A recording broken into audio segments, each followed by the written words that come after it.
നമസ്കാരം. Lights camera action എന്ന നമ്മുടെ ചാനലിലേക്ക് ഒരിക്കൽ കൂടി സ്വാഗതം. ഞാൻ നിങ്ങളുടെ ശാന്തിവിള ദിനേശ്. നമ്മൾ 2 എപ്പിസോഡിന് മുമ്പ് ഖദീജയുടെയും സുധീറിൻ്റെയും കഥ പറഞ്ഞല്ലോ. ആ കഥ പറയുമ്പോൾ അതിൽ പ്രശസ്ത ഡോക്യുമെൻ്ററി സംവിധായകൻ പ്രൊഫസർ MA റഹ്മാനെ പറ്റിയും അദ്ദേഹം ചെയ്ത ഒരു ഡോക്യുമെൻ്ററിയെ പറ്റി പറഞ്ഞിരുന്നു. ഇശൽ ഗ്രാമം വിളിക്കുന്നു എന്ന് പറഞ്ഞ ഡോക്യുമെൻ്ററിയെ പറ്റി. അതിൽ സുധീർ അഭിനയിച്ചിട്ടുണ്ട്. അവസാനമായിട്ട് സുധീർ ക്യാമറയുടെ മുന്നിൽ നിന്നതാണ്. നമ്മൾ പറഞ്ഞത് അത് കോഴിക്കോട് എന്നാണ് പറഞ്ഞത്. വാസ്തവത്തിൽ അത് കാസർഗോഡ് ജില്ലയിലെ മൊഗ്രാൽ എന്ന് പറഞ്ഞ ഗ്രാമത്തിലെ മാപ്പിളപ്പാട്ട് പാരമ്പര്യത്തെ പറ്റിയുള്ള ചിത്രമായിരുന്നു ഇശൽ ഗ്രാമം വിളിക്കുന്നു. 2006 കേരള സംസ്ഥാന ടെലിവിഷൻ അവാർഡ് നേടിയ ഡോക്യുമെൻ്ററിയുമാണ്. മൊഗ്രാൽ കോഴിക്കോട്ടാണെന്നും MA റഹ്മാൻ കോഴിക്കോട്ടുകാരനാണെന്നും തോന്നിപ്പിക്കുന്നതുമാണ് ഞാനതിൽ സംസാരിച്ചത്. കാസർഗോഡുകാരനാണ് MA റഹ്മാൻ. അധ്യാപന വൃത്തിയുമായി വർഷങ്ങളോളം കോഴിക്കോട്ട് ജീവിച്ചതാണ് MA റഹ്മാൻ. അതുകൊണ്ടാണ് എനിക്ക് കോഴിക്കോട്ടുകാരനാണെന്ന് തോന്നിയത്. ഇപ്പോൾ അദ്ദേഹം പെൻഷനായ ശേഷം തിരിച്ച് വീണ്ടും കാസർഗോട്ടേക്ക് മടങ്ങുകയും ചെയ്തു. ഓരോ ജീവനും വിലപ്പെട്ടതാണ് എന്ന ഓടക്കുഴൽ അവാർഡ് നേടിയ പുസ്തകം അടക്കം 1 ഡസനോളം പുസ്തകം അദ്ദേഹം എഴുതിയിട്ടുണ്ട്. അതുപോലെ തന്നെ 1 ഡസനോളം ഡോക്യുമെൻ്ററികളും MA റഹ്മാൻ ചെയ്തിട്ടുണ്ട്. അതിൽ ബഷീർ ദ മാനാണ് ഏറെ ചർച്ച ചെയ്യപ്പെട്ട അദ്ദേഹത്തിൻ്റെ ഡോക്യുമെൻ്ററി. അപ്പോൾ കാസർഗോഡിലെ മൊഗ്രാൽ ഗ്രാമത്തെക്കുറിച്ച് കോഴിക്കോട്ടാണ് മൊഗ്രാൽ എന്ന് പറഞ്ഞത് എൻ്റെ വിവരക്കേട് കൊണ്ടാണ്. അത് ഞാൻ തിരുത്തുന്നു. കാരണം ഒരുപാട് പേര് എന്നെ വിളിച്ചിട്ട് പറഞ്ഞു, സാറേ ഞങ്ങളുടെ നാടാണ് സാറേ, കാസർഗോട്ടാണ് മൊഗ്രാൽ, കോഴിക്കോട്ടല്ല. റഹ്മാൻ ഞങ്ങളുടെ മുത്താണ് സാറേ, ഞങ്ങളുടെ കോഴിക്കോട്ടുകാരല്ല, ഞങ്ങളുടെ കാസർഗോട്ടുകാരനാണ് എന്നൊക്കെ പറഞ്ഞപ്പോൾ ഞാൻ പറഞ്ഞു തീർച്ചയായിട്ടും ഞാനത് തിരുത്താമെന്ന് പറഞ്ഞു. അതുകൊണ്ടാണ് തിരുത്തുന്നത്.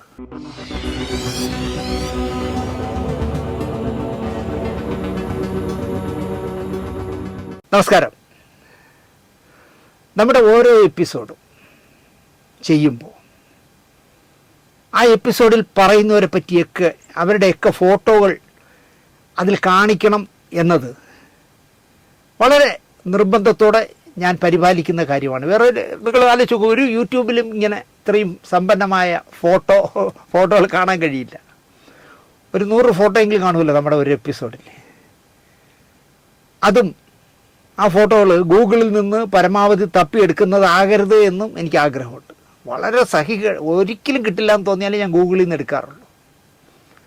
കഴിഞ്ഞ ആഴ്ച ചെയ്ത ജഗതിയെ പറ്റി പറഞ്ഞ ആ മാറ്ററിൽ ഒരു കാലത്തെ പ്രശസ്ത മേക്കപ്പ് മാൻ കരിമം മോഹനെ പറ്റി പറയുന്നുണ്ട്. അരകത്ത് ദേവീക്ഷേത്രം റോഡിലൂടെ പാതിരാത്രി പോയതും ഞാൻ ജഗതിക്ക് കരിമം മോഹൻ്റെ വീട് കാണിച്ചു കൊടുത്തതും ഒക്കെ അതിൽ പറയുന്നുണ്ടല്ലോ. ചക്കരയുമ്മ സാജൻ്റെ പ്രതാപകാലത്ത് സാജൻ സിനിമകളിലൊക്കെ മേക്കപ്പ് മാനായിരുന്നു കരിമം മോഹൻ. ഇവിടെ പ്രശസ്തരായ ധാരാളം പേർ പട്ടിണി കിടന്ന് മരിക്കാഞ്ഞത്, മലയാള സിനിമയിലെ ഒരുപാട് പേർ, എനിക്ക് ആളുകളെ അറിയാം, മദ്രാസിൽ പട്ടിണി കിടന്ന് മരിക്കാത്തത് കരിമം മോഹന് മേക്കപ്പ് അസിസ്റ്റൻ്റായും പിന്നീട് മേക്കപ്പ് മാനായും നിറയെ പണി കിട്ടുകയും അതിൽ നിന്ന് ഒരുപാട് ശമ്പളം കിട്ടുകയും ചെയ്തുകൊണ്ടാണ് പലരും ജീവിച്ച് ഇപ്പോൾ തിരുവനന്തപുരത്തൊക്കെ ജീവിക്കുന്നത്. അവരെയൊക്കെ പട്ടിണിക്കിടാതെ ആഹാരം വാങ്ങിക്കൊടുത്ത് ജീവൻ നിലനിർത്തിയത് കരിമം മോഹനായിരുന്നു. കുടുംബത്തിന് വേണ്ടിയും പിന്നെ നല്ല മദ്യപാനിയായും ജീവിച്ച് കരിമം മോഹൻ മരിച്ചു. വിവാഹം പോലും കഴിച്ചില്ല. അദ്ദേഹത്തിൻ്റെ ഔദാര്യം പറ്റിയവർ പോലും കരിമം മോഹനെ മറന്നു എന്നാണ് എനിക്ക് തോന്നുന്നത്. പലരുടെയും ഫേസ്ബുക്ക് പോസ്റ്റിലും ഇൻസ്റ്റയിലുമൊക്കെ ഞാൻ തപ്പി നോക്കി കരിമം മോഹൻ്റെ ഒരു ഫോട്ടോ കിട്ടുമെന്ന്. ഒരു പടവും അവരാരും ഇട്ടിട്ടില്ല. മറന്നു 100% ആ മനുഷ്യനെ എന്ന് പറയാം. പക്ഷേ നമ്മൾ തപ്പിയെടുത്തു ഫോട്ടോ. ഞാൻ വർക്ക് ചെയ്ത ഒരു സിനിമയിലും കരിമം മോഹനിലായിരുന്നു. പക്ഷേ എന്നോട് നല്ല ആത്മബന്ധമുള്ള ആളായിരുന്നു കരിമം. പലരുടെയും അവരിൽ ചിലർ പ്രശസ്തർ ആയിട്ട് പോലും ഒരു പേരിനൊരു പടം പോലും കിട്ടാനില്ല എന്നുള്ളതാണ് എന്നെ സങ്കടപ്പെടുത്തുന്നത്.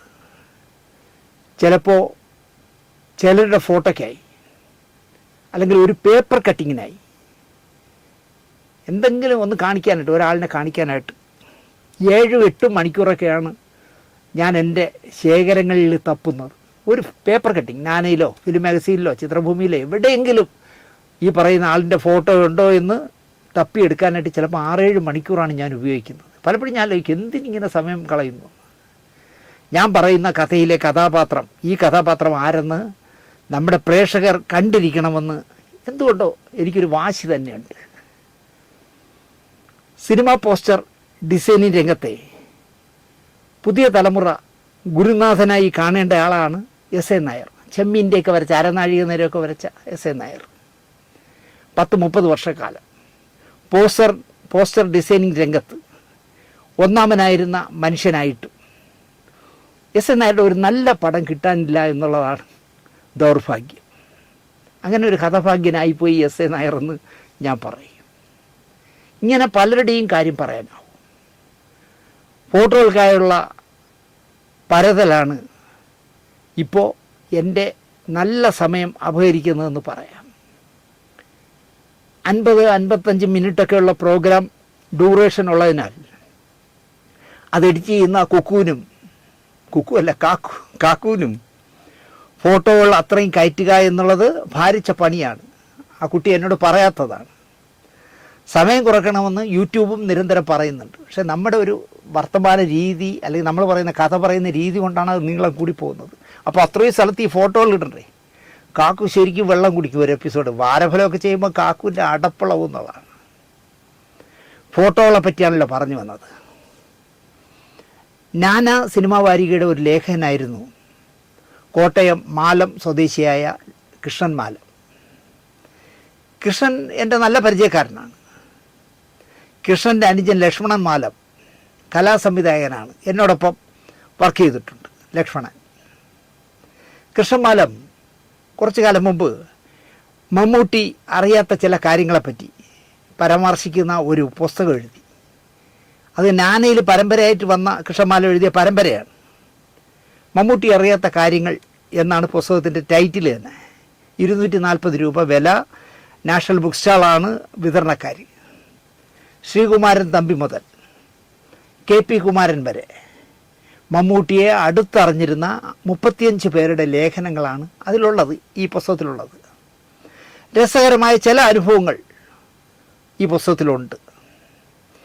ഈ ഓരോ ലേഖനത്തിനും ഒപ്പം നല്ല നല്ല മമ്മൂട്ടിയുടെ ചിത്രങ്ങൾ ഈ പുസ്തകം നിറച്ചുണ്ട്. 356 പേജിൽ പകുതിയോളം മമ്മൂട്ടിയുടെ ഫോട്ടോകളാണെന്ന് പറയാം. സ്വാഭാവികമായും നമ്മൾ പുസ്തകം വാങ്ങുമല്ലോ. എഴുത്തിനേക്കാൾ ചിത്രങ്ങളാണ് ഈ പുസ്തകത്തിൽ എന്നെ ആകർഷിച്ചത്. നാനയുടെ ലേഖകനാവുമ്പോൾ നീ വരുത്ത അപ്പത്തിന് കുറ്റം എന്ത് എന്ന് ചോദിക്കുന്ന പോലെ ചിത്രങ്ങൾക്ക് പഞ്ഞം വരില്ലല്ലോ.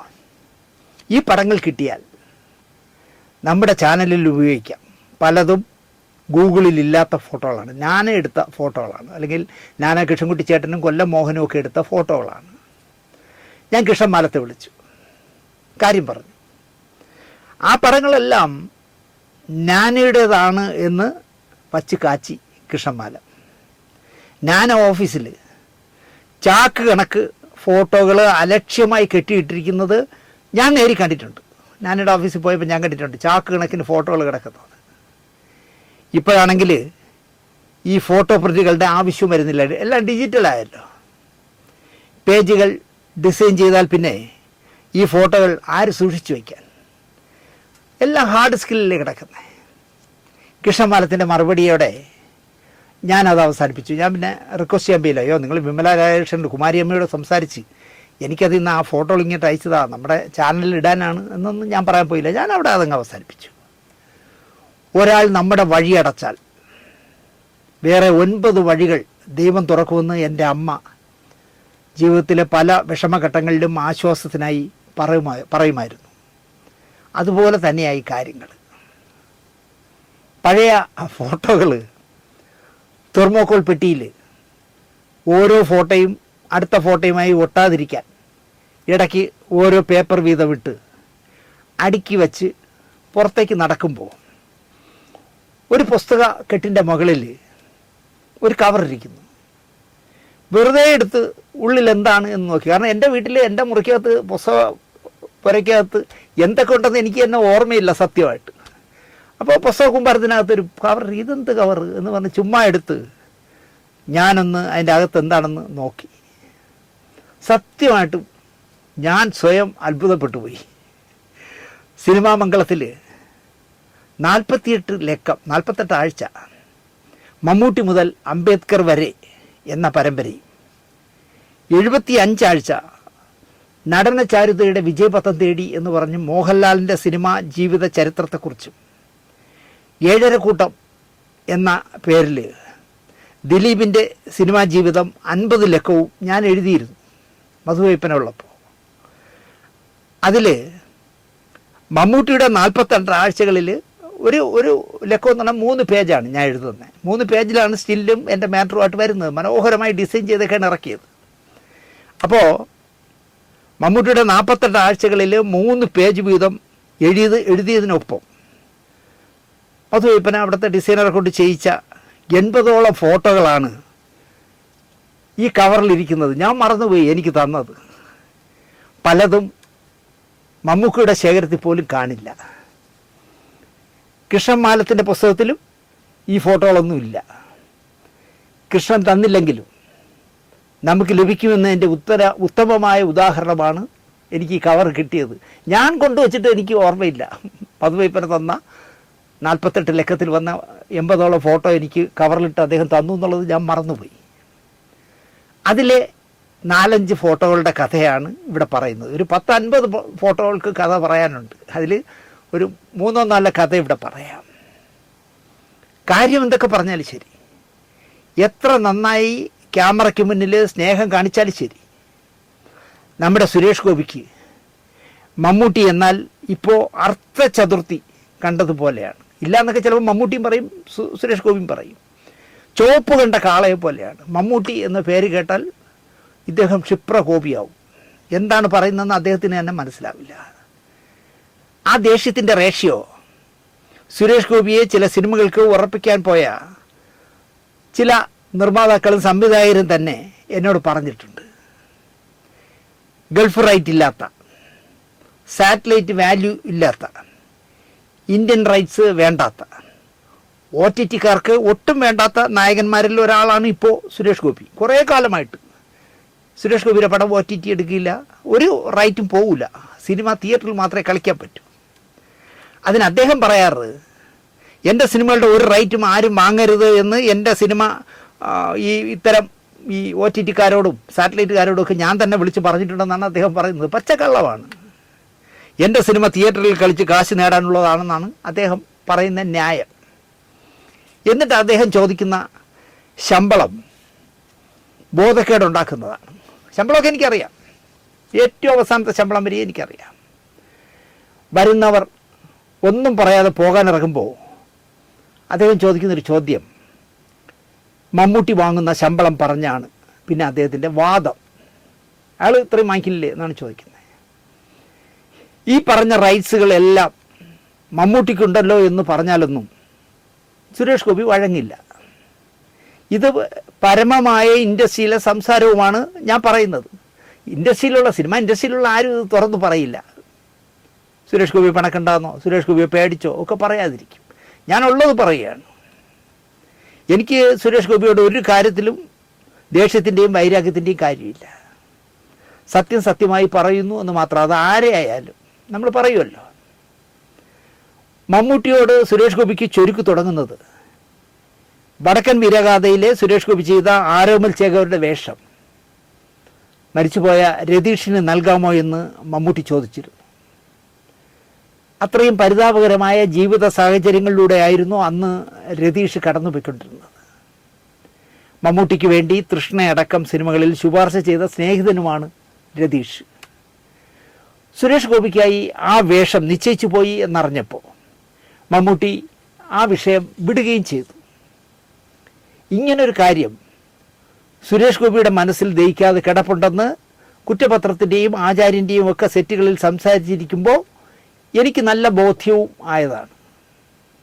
അന്ന് സുരേഷ് ഗോപി ഈ കുറ്റപത്രവും ആചാര്യനൊക്കെ ചെയ്യുന്ന കാലത്ത് സുരേഷ് ഗോപി 100% മാന്യനായിരുന്നതിനാൽ പരിഭവവും പരാതിയും ഒക്കെ പറയുമ്പോഴും മമ്മൂക്ക എന്ന് തന്നെയാണ് അഭിസംബോധന ചെയ്തിരുന്നത്. വിജയേട്ട എന്ന് വിളിച്ചിരുന്ന വായ കൊണ്ട് തന്നെ ഇയാൾ മറ്റവൻ പിണറായി എന്ന് വിളിക്കുന്നത് പോലെ ഇപ്പം മമ്മൂട്ടി എന്ന പ്രയോഗവും മമ്മൂക്ക എന്നുള്ള പ്രയോഗവും സുരേഷ് ഗോപി മാറ്റി എന്നാണ് കേൾവിക്കാരൊക്കെ പറയുന്നത്. വീട്ടിൽ ചെല്ലുമ്പോൾ ഇദ്ദേഹം പറയുന്ന വാക്കുകളിലൊന്നും മമ്മൂക്ക എന്നില്ല, വേറെ ചില വാക്കുകളാണ്. അത് എൻ്റെ മാന്യത കൊണ്ട് ഞാനിവിടെ പറയുന്നില്ല. അതെന്തായാലും ഞാനിപ്പോൾ കാണിക്കുന്ന ഈ ചിത്രങ്ങളിലേക്കൊന്ന് നോക്കിയേ. സുരേഷ് ഗോപിയുടെയും രാധികയുടെയും വിവാഹത്തിന് മമ്മൂക്ക വന്നതാണ് ഒരു ചിത്രം. ശാസ്തമംഗലത്ത് സുരേഷ് ഗോപി ഇപ്പോൾ താമസിക്കുന്ന വീടിൻ്റെ പണികൾ പുരോഗമിക്കുമ്പോൾ ആ പണികൾ വന്ന് കണ്ട് തൻ്റെ അഭിപ്രായങ്ങൾ മമ്മൂട്ടി പറയുന്നതാണ് നിങ്ങളിപ്പോൾ കാണുന്ന മറ്റ് ചിത്രങ്ങൾ. ആ ബന്ധമൊക്കെ ഇപ്പം ശിഥിലമായി. സുരേഷിൻ്റെ രാഷ്ട്രീയ നിറവും ഇപ്പോൾ മാറിയല്ലോ. സ്വാഭാവികമായും സ്വഭാവവും പോകുന്ന പാർട്ടിയുടെ സ്വഭാവത്തിലേക്ക് മാറേണ്ടി വരുമല്ലോ. അങ്ങനെ മാറിപ്പോയതായിരിക്കാം മമ്മൂക്കയുമായിട്ടുള്ള ആ മാനസിക ബന്ധം തകർന്നത്. കാണുമ്പോൾ സിനിമാക്കാരന്മാരല്ലേ, ഇളിച്ചുകൊണ്ട് കെട്ടിപ്പിടിക്കുകയും ഉമ്മമ്മയ്ക്കും വർത്താനം പറയുകയൊക്കെ ചെയ്യും. പക്ഷെ മനസ്സുകൊണ്ട് മമ്മൂട്ടിയെ ഒരു തരത്തിലും സുരേഷ് ഗോപി അംഗീകരിക്കുന്നില്ല. അത് കേട്ടവർ പറഞ്ഞ ഭാഷാ പ്രയോഗങ്ങൾ എൻ്റെ മനസ്സിലുണ്ട്, ഞാൻ പറയുന്നില്ല.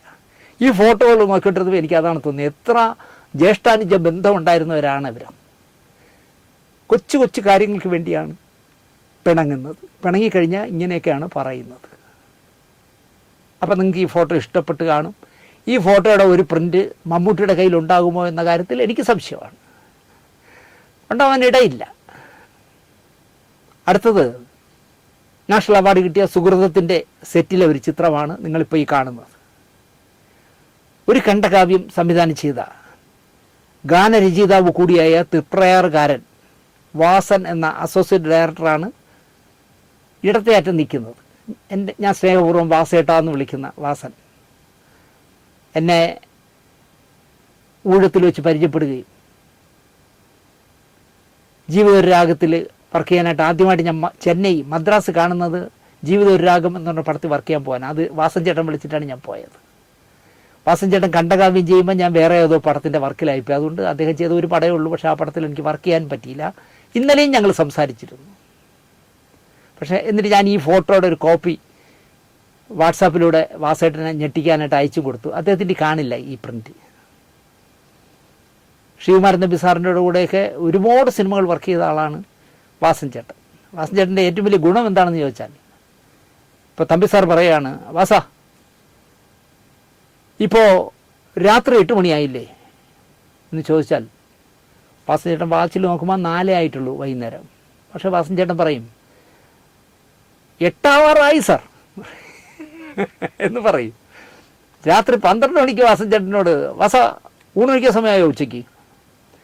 12 ആയുള്ളൂ സാർ, 1 മണി ആവട്ടെ എന്ന് പറയും വാസൻ ചേട്ടൻ. അതുകൊണ്ടായിരിക്കണം വാസൻ ചേട്ടൻ തമ്പി സാറിനോടൊപ്പം ഒരുപാട് സിനിമ വർക്ക് ചെയ്തത്. കാരണം ഒരിക്കലും വാസൻ ചേട്ടൻ ആരോട് പിണങ്ങില്ല. അപ്പോൾ വാസൻ ചേട്ടൻ കഴിഞ്ഞാൽ അടുത്ത് നിൽക്കുന്നത് മമ്മൂട്ടിയാണ്. നടുക്ക് നിൽക്കുന്നത് MT വാസുദേവൻ നായരുടെ സിനിമകളുടെ അസോസിയേറ്റ് ഡയറക്ടറായി വർക്ക് ചെയ്യുന്ന ഉണ്ണി നാരായണനാണ്. പിന്നെ MT സാർ. MT സാറിൻ്റെ മനസാക്ഷിയായിരുന്നു ഉണ്ണി നാരായണൻ. സുഹൃതം വർക്ക് ചെയ്യുമ്പോൾ എന്നോട് പറയുമായിരുന്നു, ഞാൻ വാസുവേട്ടൻ്റെ ഒരു സ്ക്രിപ്റ്റിൽ സിനിമ ചെയ്യും ദിനേശ്, ഞാൻ വിളിക്കാം.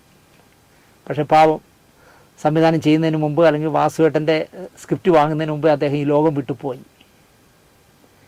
ഉണ്ണി നാരായണനും അസോസിയേറ്റ് ഡയറക്ടറാണ് സുഹൃത്തിൻ്റെ. പക്ഷേ ആ ജോലിയെല്ലാം ചെയ്യുന്നത് വാസൻ ചേട്ടനാണ്. അപ്പോൾ നിങ്ങൾ ചോദിക്കും, ഉണ്ണി നാരായണന് പിന്നെ അസോസിയേറ്റ് ഡയറക്ടർ എന്ന് വെച്ചിട്ട് പിന്നെ എന്താ ജോലി? MTയുടെ തിരക്കഥയിൽ എഴുതിയിരിക്കുന്ന ഡയലോഗുകൾ വള്ളുവനാടൻ സ്ലാങ്ങിൽ ഫുൾസ്റ്റോപ്പും കോമയും മാറാതെ അഭിനേതാക്കൾ പറയുന്നുണ്ടോ എന്ന് നോക്കൽ മാത്രമാണ് ഉണ്ണി നാരായണനിൽ നിക്ഷിപ്തമായിരിക്കുന്ന ജോലി. അല്ലെങ്കിൽ അതാണ് അദ്ദേഹത്തിൻ്റെ പദവി.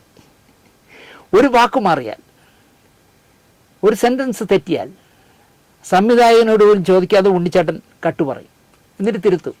വള്ളുവനാടൻ ഭാഷയിൽ തന്നെ സദാസമയവും ബീഡി പോച്ച് നടക്കുന്ന ഒരു കഥാപാത്രമാണ്. പഴയകാല കടുപ്പൻ നക്സലേറ്റ് ആയിരുന്നു ഞാനെന്ന് സ്വയം ഉണ്ണിച്ചേട്ടൻ പറയാറുണ്ട്. കേരളത്തിൽ പല വിപ്ലവങ്ങളിലും നേതൃസ്ഥാനം ഞാൻ വഹിച്ചിരുന്നു എന്ന് ഒരു സാക്ഷിയുമില്ലാതെ ഉണ്ണിച്ചേട്ടൻ പറയും. ഒരു ഉറുമ്പിനെ പോലും കൊല്ലാനുള്ള ശക്തിയുള്ള ആളുമല്ല, വെറും പാവത്താനാണ് കക്ഷി. ചില സീനുകളിൽ ചില ഡയലോഗുകൾ, ചില വാചകങ്ങളൊക്കെ സംവിധായകൻ ഹരികുമാർ വെട്ടിക്കളഞ്ഞു സുഹൃത്തിൽ. അത് കണ്ട ഉണ്ണിച്ചേട്ടൻ വികാരാധീനായിട്ട് എന്താണ് നിങ്ങളുടെ സംവിധാനം കാട്ടുന്നത് എന്നോട് ചോദിക്കുക. ഞാനിത് വാസുവേട്ടനോട് കട്ടായം പറയും. ഞാൻ ഇക്കാര്യം ചെന്ന് ഹരികുമാർ സാറിൻ്റെ പറയും, സാറേ ആ ഡയലോഗ് കിട്ടിയത് ഉണ്ണിച്ചേട്ടന് ഒട്ടും ഇഷ്ടപ്പെട്ടിട്ടില്ല, MT വന്നാൽ ഉടനെ തന്നെ പറയും എന്നാണ് പറയുന്നത്. സംവിധായകൻ എന്ത് ചെയ്യുമെന്ന് പറയാം, നേരെ ഉണ്ണിച്ചേട്ടൻ്റെ അടുത്തേക്ക് വരും. എന്നിട്ട് പറയും, ഒരു തിരക്കഥാകാരൻ എഴുതി വയ്ക്കുന്നതൊക്കെ എടുക്കാനാണെങ്കിലേ സംവിധായകൻ വേണ്ടല്ലോ, ഉണ്ണിനാരായണം പോരെ എന്ന് കേൾക്കും.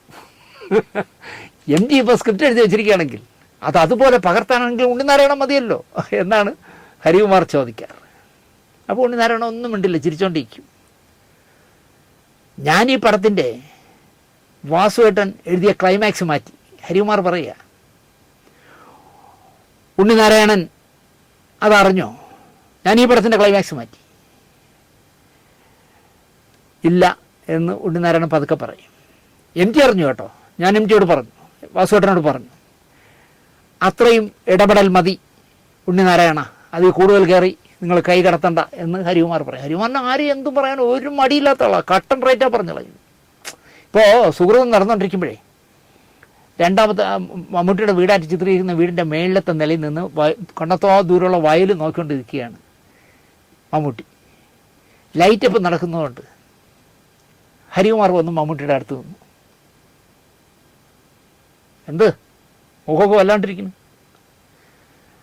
6-7 ദിവസമായില്ലേ, എനിക്കൊന്ന് വീട്ടിൽ പോകണം, ഞാൻ ഇന്ന് രാത്രി എറണാകുളത്തേക്ക് പോകും, മറ്റന്നാൾ രാവിലെ വരാം. ഹരികുമാറൊന്നും മിണ്ടിയില്ല. എന്താ നിങ്ങളൊന്നും മിണ്ടാത്തത്? ഞാനെന്ത് മിണ്ടാൻ? നിങ്ങളിന്ന് രാത്രി പോയാൽ നാളെ ഇവിടെ ഷൂട്ട് നടക്കില്ല, നിങ്ങൾ മറ്റന്നാൾ തോന്നുമ്പോൾ വരും. ആയിക്കോട്ടെ, ഞാനെന്ത് പറയാൻ? ഇങ്ങനെ പച്ചയ്ക്ക് പറയുന്ന ആളാണ്. പച്ചയ്ക്ക് എന്ന് പറഞ്ഞാൽ പച്ചയ്ക്ക് പറഞ്ഞു കളയും. അത് ആ കേൾക്കുന്ന ആളിന് ഹർട്ട് ചെയ്യുന്നൊന്നും നോക്കില്ല. അതാണ് ഹരിസാറിൻ്റെ ഒരു ഗുണവും ദോഷവും.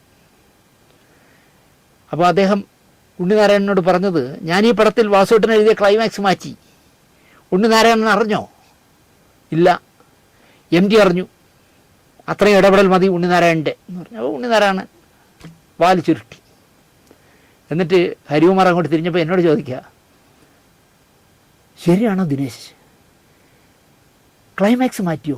വാസുവേട്ടൻ എഴുതിയ ക്ലൈമാക്സ് മാറ്റിയോ? ഞാൻ പറഞ്ഞു, മാറ്റി. സംവിധായകനല്ല മാറ്റിയത്, ഞാൻ അല്പം കൂടെ എക്സ്റ്റെൻഡ് ചെയ്തു, പ്രൊഡക്ഷൻ കൺട്രോളറാണ് മാറ്റിയത്.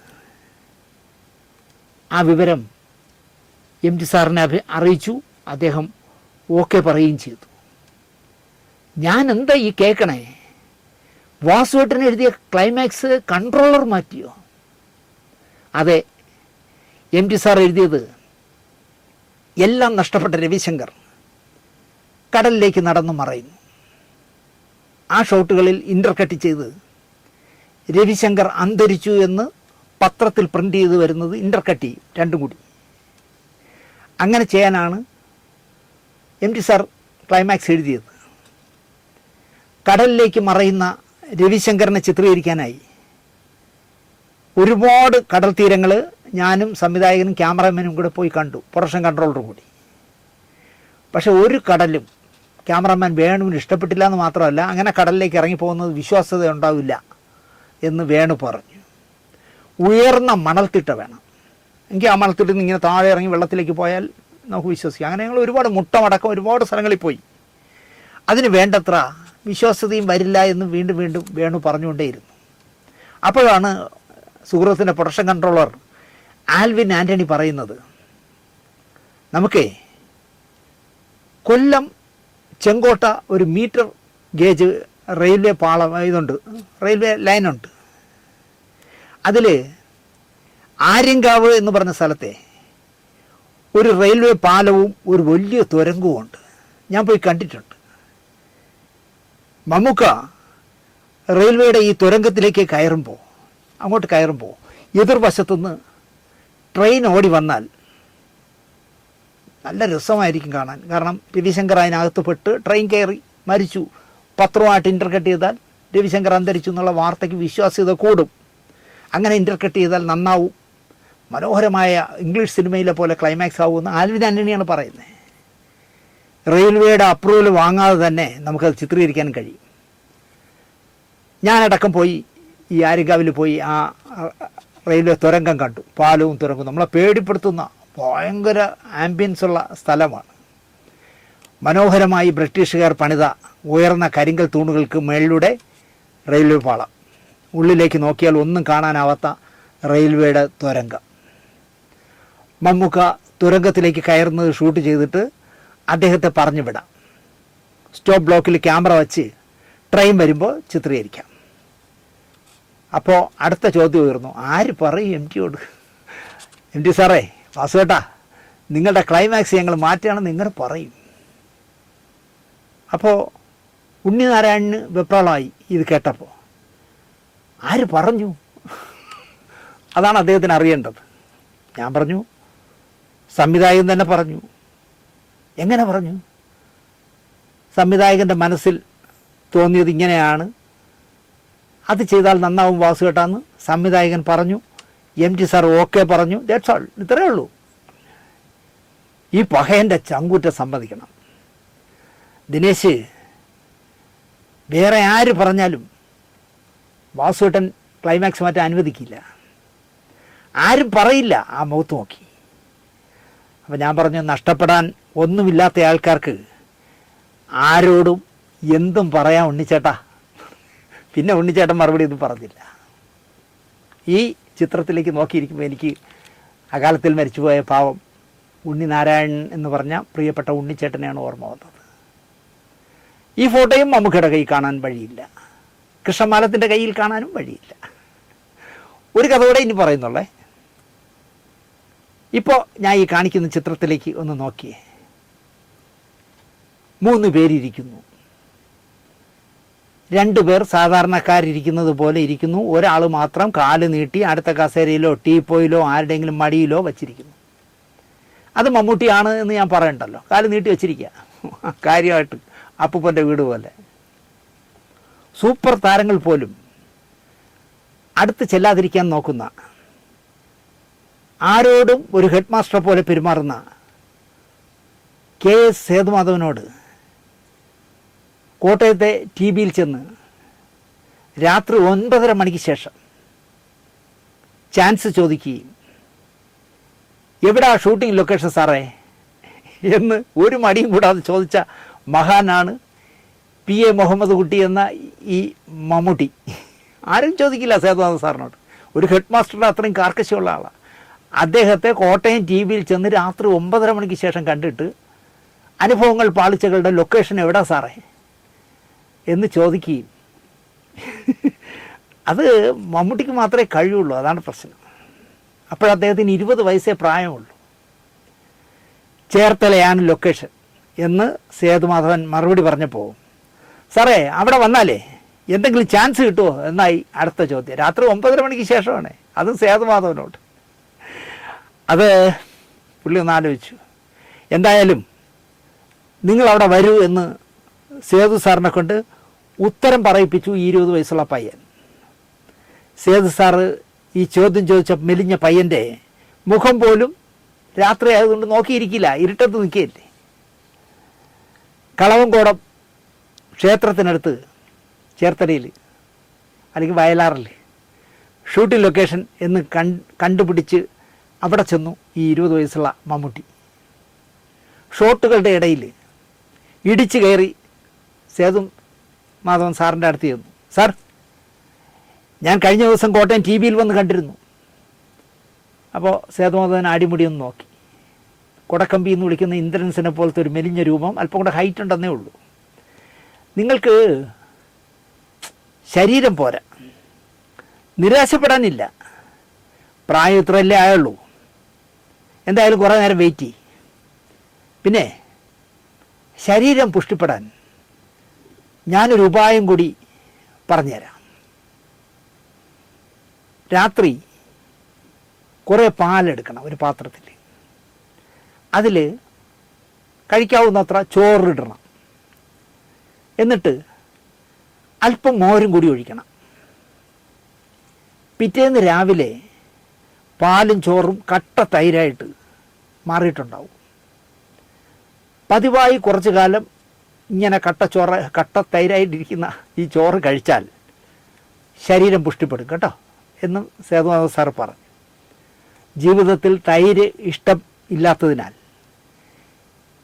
മമ്മൂക്ക ഒരിക്കലും ഇങ്ങനെ ശരീരം പുഷ്ടിപ്പെടുത്താൻ വേണ്ടി പരീക്ഷിച്ച് നോക്കിയിട്ടില്ല. അന്ന് സന്ധ്യ വരെ ലൊക്കേഷനിൽ നിന്നു ഈ പറഞ്ഞ കളവങ്കോട്. ഒന്നും നടന്നില്ല. അപ്പോൾ വയലാറിൽ മമ്മൂക്കയുടെ മാമിയുടെ മകളെ മുറപ്പെണ്ണിനെ കല്യാണം കഴിച്ച് കൊണ്ടുപോയിട്ടുണ്ട്. അവിടെ ചെന്ന് രാത്രി കിടന്നു. മുക്കണ്ണം കവല എന്നാണ് ആ സ്ഥലത്തിൻ്റെ പേര്. രണ്ടാം ദിവസം ഒരു സീനിലേക്ക് സേതു സാർ ഈ മെലിഞ്ഞ 20 വയസ്സുകാരൻ പയ്യനെ ഫിക്സ് ചെയ്തു. ഒരു കയർ ഫാക്ടറിയുടെ കവാടത്തിലെ മാടക്കട മുതലാളിയുടെ ഗുണ്ടകൾ അടിച്ച് തകർത്തതറിഞ്ഞ് ഓടി വരുന്ന ആ മാടക്കട നടത്തുന്ന ഉടമ ബഹദൂറിൻ്റെ ഒപ്പം 2 പയ്യന്മാർ ഓടി വരണം. അതിലൊരു പയ്യൻ്റെ വേഷം ഈ മുഹമ്മദ് കുട്ടിക്ക് കൊടുത്തു. ഷോട്ട് റെഡിയാകാൻ കാത്തു നിൽക്കുമ്പോൾ ഒത്തിരി സമയം എടുക്കുമെന്ന് മനസ്സിലായി. ലൈറ്റപ്പൊക്കെ നടക്കുന്നേ ഉള്ളൂ. മാർക്കസ് ബെറ്റ്ലിയാണ് അല്ല മെല്ലി ഇറാനിയാണ് ക്യാമറമാൻ. അപ്പോൾ ഇത്തിരി സമയം എടുക്കുമെന്ന് കണ്ടപ്പോൾ നമ്മളെന്തായാലും നടനായിട്ട് ഫിക്സ് ചെയ്തതല്ലേ, ചുമ്മാ കയർ ഫാക്ടറിക്കകത്തേക്കൊക്കെ ഒന്ന് കയറി എങ്ങനെയൊക്കെയുണ്ടെന്ന് നോക്കാനായിട്ട് കയറി. അങ്ങനെ കയർ ഫാക്ടറിയുടെ ഗോഡൗണിലൂടെ ചുറ്റിക്കറങ്ങി നടക്കുമ്പോൾ അവിടെ ഒരു മൂലയിൽ ഒരു ചാക്ക് വിരിച്ച് മലയാളത്തിൻ്റെ മഹാനടൻ സത്യം മാഷ് ഉറങ്ങുകയാണ്. എല്ലാം മറന്നുറങ്ങുകയാണ്. അപ്പോൾ അദ്ദേഹം ക്യാൻസറിൻ്റെ ഭീകരാവസ്ഥയിൽ നിൽക്കുന്ന കാലത്താണല്ലോ അനുഭവങ്ങൾ പാളിച്ചുകൾ ചിത്രീകരിക്കുന്നത്.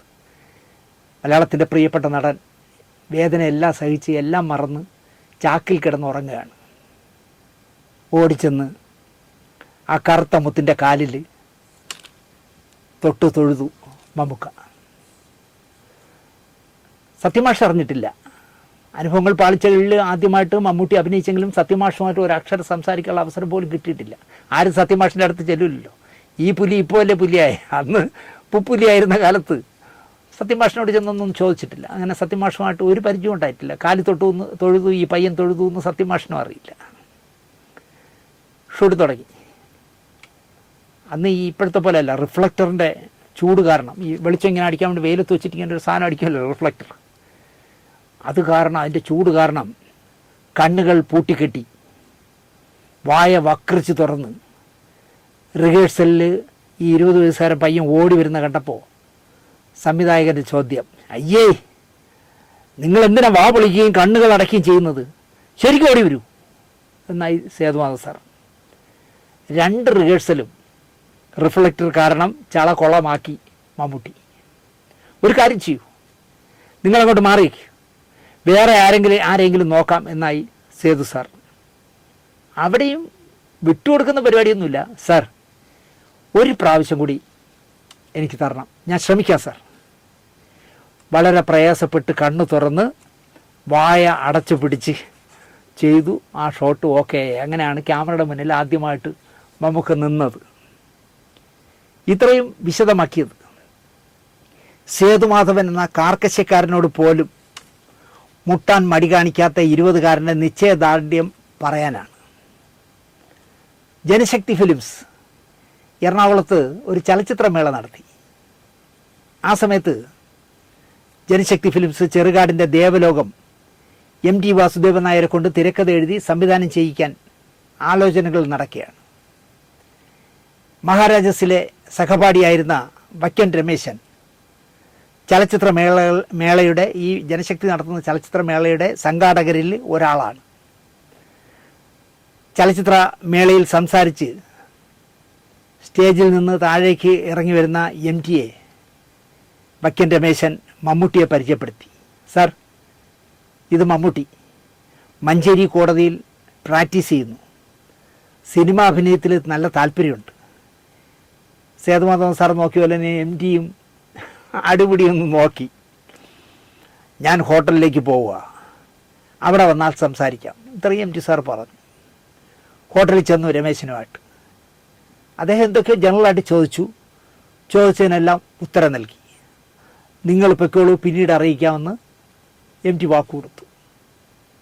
ഇതിനിടയിൽ സുൽഭത്തുമായിട്ടുള്ള വിവാഹം ഉറപ്പിച്ചു.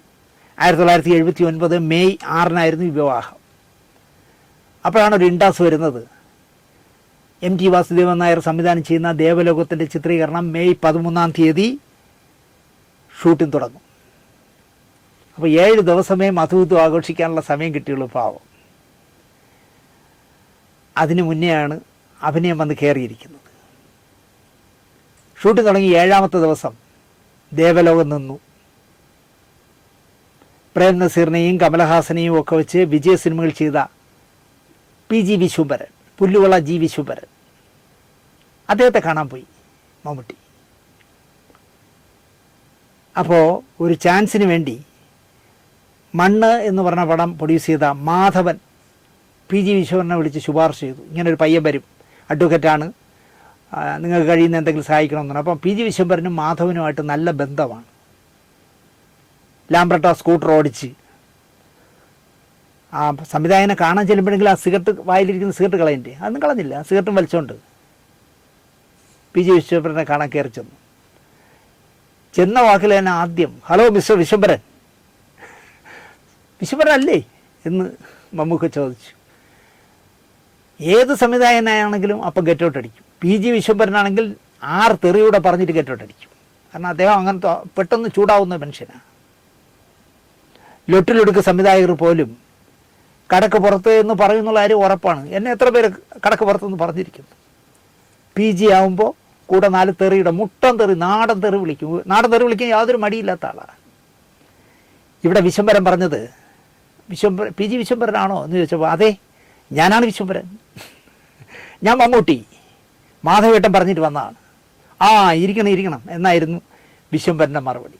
ആരെയും ഒതുക്കാൻ മമ്മൂക്കയെ പറഞ്ഞു വിട്ടാൽ മതി, വാൾറ്റൂരി വിടും. ഇത്രയും വിശദമാക്കിയത് ഇതാണ് മമ്മൂട്ടി എന്ന് പറയാനാണ്. വീണ്ടും നമുക്ക് ആദ്യം കാണിച്ച ചിത്രത്തിലേക്ക് പോകാം. മമ്മൂട്ടിയെ തേടി വന്നതാവില്ല ടവൽ തോളിലിട്ടിരിക്കുന്ന മനുഷ്യൻ. മമ്മൂട്ടി അദ്ദേഹത്തെ തേടി ചെന്നതാകണം. എന്നിട്ട് ആ മനുഷ്യനൊപ്പം സെറ്റിയിൽ ചാരിയിരിക്കുന്നു.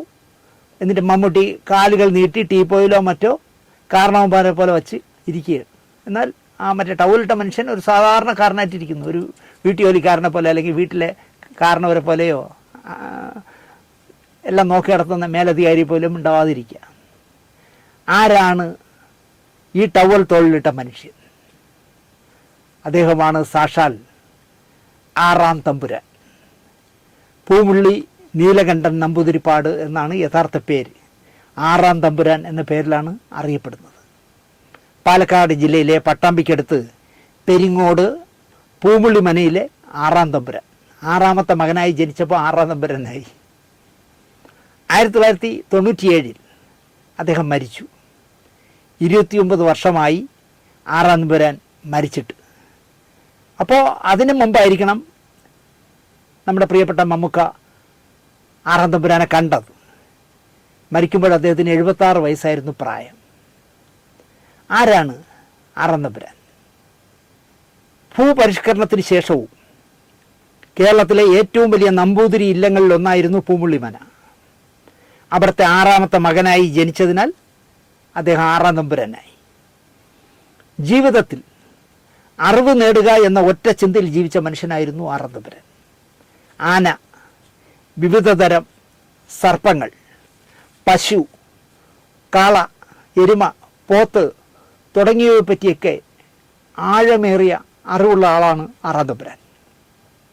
ആന ചികിത്സ, ആന പരിചരണം, നായാട്ട്, ആയുർവേദം, ആയുർവേദത്തിലെ ചികിത്സാ രീതികൾ, സംഗീതം, കാളപ്പൂട്ട്, കൃഷിവിജ്ഞാനം, സാഹിത്യം, ചിത്രകല, ജ്യോതിഷം, വിഷചികിത്സ, കളരിപ്പയറ്റ്, സംസ്കൃതം, വേദാന്ത ചിന്ത, വിവിധതരം മേളങ്ങൾ, ഇതിലെല്ലാം പാണ്ഡിത്യമുള്ള മനുഷ്യനായിരുന്നു ആറാം തമ്പുരാൻ.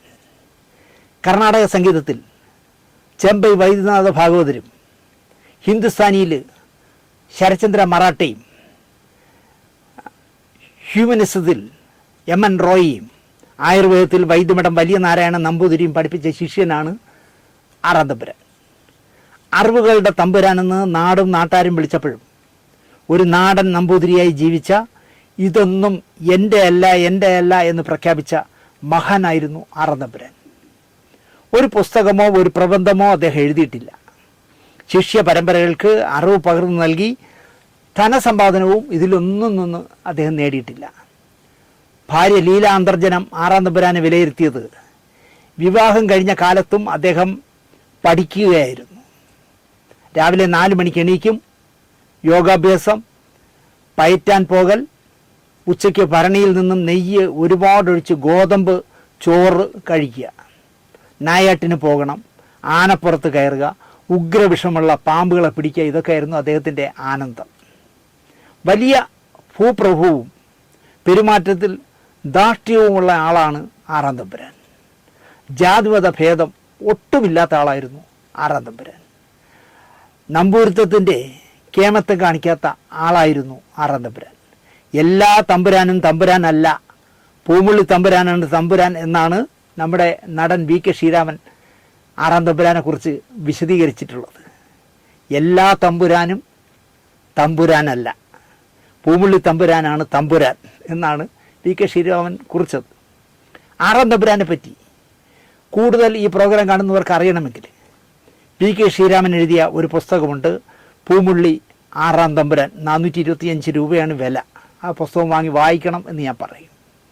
ഈ പറഞ്ഞ ആറാം തമ്പുരാൻ്റെ മുന്നിൽ ആയുർവേദ ചികിത്സയ്ക്കോ ചികിത്സയെപ്പറ്റി ചോദിക്കാനോ ആകണം മമ്മൂക്കയുടെ കാല് നീട്ടിയുള്ള ഇരിപ്പ്. ഇപ്പോൾ ആറാം തമ്പുരാൻ്റെ അടുത്ത് ഇതുപോലെ ഗണേശനാണ് അവിടെ ഇരുന്നതെങ്കിൽ ആനയെപ്പറ്റി ചോദിക്കാനാണെന്ന് നമുക്ക് വിചാരിക്കാം. ഇതെന്തോ ആയുർവേദ ചികിത്സയ്ക്ക് ചെന്നതാകണം. അപ്പോഴും കാല് മേളിൽ തന്നെ ഇരിക്കുന്നു. എന്നെക്കുറിച്ച് മമ്മൂക്ക പറഞ്ഞ ഒരു കമൻ്റ് ഉണ്ട്, ഞാൻ പലയിടത്തും പറഞ്ഞിട്ടുണ്ടെന്ന് തോന്നുന്നു. ആ കമൻ്റ് തന്നെ ഇവിടെയും പറയാം. വിശാഖം നാളുകാരനല്ലേ, ഒരെല്ല് കൂടുതലായിരിക്കും, അതിൻ്റെ കുഴപ്പമായിരിക്കാം ആറാം തമ്പുരാൻ്റെ മുന്നിൽ കാലുമേ കാലുവിട്ട് വലിയ കാല് നീട്ടിയിരിക്കുന്നത്. പൂമുള്ളി നീലകണ്ഠൻ നമ്പൂതിരിപ്പാടിനും മമ്മൂട്ടി ഒരു വിശാഖ നാളുകാരനെന്ന് അറിയാമായിരിക്കും. അതുകൊണ്ട് അദ്ദേഹം ഈ ഇരിപ്പിനെ കാര്യമാക്കി കാണില്ല. മിക്കവാറും വി.കെ. ശ്രീരാമനായിരിക്കണം ഇദ്ദേഹത്തെയും കൊണ്ട് ചെന്നതും. കഥ പറയുന്ന ഒരു 25 പടങ്ങളെടുത്ത് മുന്നിൽ വച്ചിട്ടാണ് ഞാൻ ഏതൊക്കെ പറയണമെന്ന് ചിന്തിച്ചു തുടങ്ങിയത്. 3 കഥ പറഞ്ഞപ്പോൾ തന്നെ നീളം ഒരുപാട് കൂടി. ബാക്കി കഥകൾ പിന്നെ ഒരിക്കൽ പറയാം. ഈ പറയുന്ന ആറാം തമ്പുരാൻ്റെ കൂടെ മമ്മൂക്ക ഇരിക്കുന്ന പടവും മമ്മൂട്ടിയുടെ ശേഖരത്തിൽ പോലും കാണില്ല എന്നാണ് എൻ്റെ വിശ്വാസം. കൃഷ്ണമാലത്തിൻ്റെ ഒട്ടും കാണില്ല. അപ്പോൾ എനിക്ക് പറയാനുള്ളത്, എൻ്റെ അമ്മ പറഞ്ഞതുപോലെ ഒരു വഴി അടയുമ്പോൾ പല വഴികൾ നമുക്ക് വേണ്ടി തുറക്കുമെന്നുള്ളതിന് ഏറ്റവും ഉത്തമമായ ദൃഷ്ടാന്തമാണ് കൃഷ്ണമാലത്തിനോട് ആ പുസ്തകം അടിച്ചില്ലേ, അത് പേജായി നിങ്ങളെ കമ്പ്യൂട്ടറിൽ കിടക്കുകയല്ലേ, ഇനി ആ ഫോട്ടോകൾ എനിക്ക് തരുമോ എന്ന് ചോദിച്ചപ്പോൾ അത് ഞാനയുടെ ഫോട്ടോകളാണെന്ന് കൃഷ്ണൻ പറഞ്ഞത്. അങ്ങനെ കൃഷ്ണൻ പറഞ്ഞുകൊണ്ടായിരിക്കാം, എടാ എന്തിനടാ കൃഷ്ണൻ്റെയൊക്കെ ചോദിക്കണം, ഇതാ ഒരു കവർ നിറച്ച് 80 ഫോട്ടോ ഇരിക്കുകയല്ലേ, എടുത്തോ എന്ന് പറഞ്ഞ് മമ്മൂക്കയുടെ 80 പടം എന്നെ വാ എന്ന് വിളിച്ചത്. ഞാൻ പോലും മറന്നുപോയ കാര്യമായിരുന്നു. അതിൽ നിന്ന് ഞാൻ 3 ഫോട്ടോയുടെ കഥയെ ഇവിടെ പറഞ്ഞുള്ളൂ. മമ്മൂക്കയെ പറ്റി ഇനിയും പറയാം എന്ന് പറഞ്ഞുകൊണ്ട് നിർത്തുന്നു. മമ്മൂക്ക എന്ന് പറഞ്ഞാൽ മമ്മൂക്ക തന്നെയാണ്. അങ്ങനെ വിശ്വസിക്കാനാണ് എനിക്കിഷ്ടം. നന്ദി, നമസ്കാരം.